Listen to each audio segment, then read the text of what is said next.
Party పెద్దలు నాకు మంత్రి పదవి ఇస్తానని మాట ఇచ్చి తప్పినరని కొంచెం గరానికొచ్చి మాట్లాడిన కోమటిరెడ్డి రాజగోపాల్ రెడ్డి ముచ్చట మన జోర్దార్లో చెప్పుకున్నాం కదా. ఇగియాల సోషల్ మీడియా విషయంలో ముఖ్యమంత్రి రేవంత్ రెడ్డి మాటలు వింటుంటే ఓడ దాటే వరకు ఓడ మల్లయ్య, ఓడ దాటినాక బోడి మల్లయ్య అన్న సామెత ఆదికొస్తున్నది అన్నాడు. అట్లనే రేవంత్ అన్న ఈ సలహా కూడా ఇచ్చిండు రాజగోపాల్ రెడ్డి సార్కి.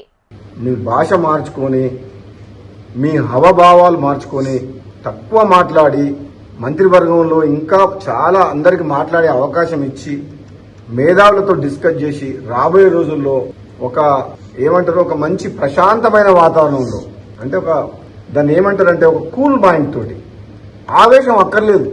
ఇంకా 3.5 ఏళ్ల గవర్నమెంట్ ఉంది, ముఖ్యమంత్రి మీరే ఉంటారు. ఆ తర్వాత ఎవరుంటారు అనేది అప్పుడు చూద్దాం. తర్వాత ఎలక్షన్స్ అయిన తర్వాత కాంగ్రెస్ పార్టీ హైకమాండ్ ప్రజలు తీర్పిచ్చిన దాన్ని బట్టి నిర్ణయం చేద్దాం. అప్పటి వరకు మీరే ఉంటారు. అప్పటిదాకా ఆవేశపడకుండా, గంటలు మాట్లాడకుండా, ఆ గంటలు అనే స్పీచ్లు తక్కువ చేసి పని మీద ఎక్కువ శ్రద్ధ చూపిస్తే మంచిదని చెప్పి నా సలహా. ఇదివరకు సుతం 10 ఏండ్లు నేనే ముఖ్యమంత్రిగా ఉంటానని సీఎం రేవంత్ అన్న మాట్లాడితే అట్లెట్లా అంటాడు?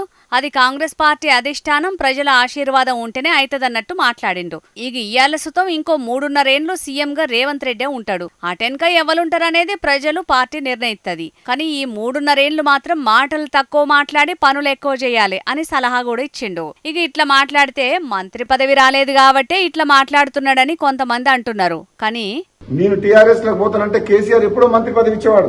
పదవుల కోసం పాకులాడే వ్యక్తినైతే నా ఎమ్మెల్యే పదవికే రాజీనామా చేసి ఆనాడు కేసీఆర్ ప్రభుత్వాన్ని మునుగోడు ప్రజల కాళ్ల దగ్గర తీసుకొచ్చిన పదవికి రాజీనామా చేసి. ఇన్నరా మంత్రి పదవి రావాలనుకుంటే అప్పుడే కారు పార్టీలకు పోయేటోడట. కాకుంటే ప్రజలే ముఖ్యం అనుకున్నాడు కాబట్టే రాజీనామా చేసి అప్పటి ప్రభుత్వంలో ఉన్నోళ్ళందరినీ మునుగోడు ప్రజల కాళ్ల కాడికి తీసుకొచ్చిందని చెప్పిండు. ఇక తెలంగాణను దోపిడీ చేసినోళ్ల మీద విచారణ చేసి అరెస్టు చేస్తామని ఎన్నికలకు ముందుగాల ప్రజలకు మాటిచ్చినాం. అధికారంలోకి వచ్చి 20 నెలలు గడిచినా ఇంకా ఏం చేస్తలేరు. పుణ్యకాలం కాస్త కమిషన్లు, రిపోర్టులతోటే గడిచిపోయేటట్టున్నది. వెంటనే వాళ్ళ మీద చర్యలు తీసుకోవాలని అన్నాడు. ఇక తెలంగాణను దోపిడీ చేస్తున్న పెట్టుబడిదారుల ముచ్చట్లకి ఇట్లా అన్నాడు. పనిచేస్తూనే ఉంటా నేను.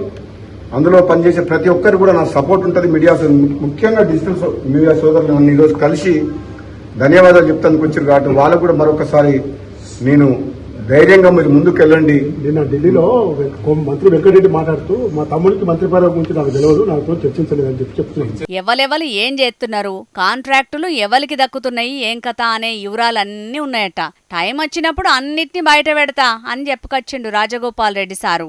నేను ప్రభుత్వంలో జరుగుతున్న తప్పుల గురించి మాట్లాడుతున్నా. సరి చేసుకుంటే కాంగ్రెస్ పార్టీకే మంచిది, లేకుంటే పార్టీకే నష్టం జరుగుతుందన్నాడు.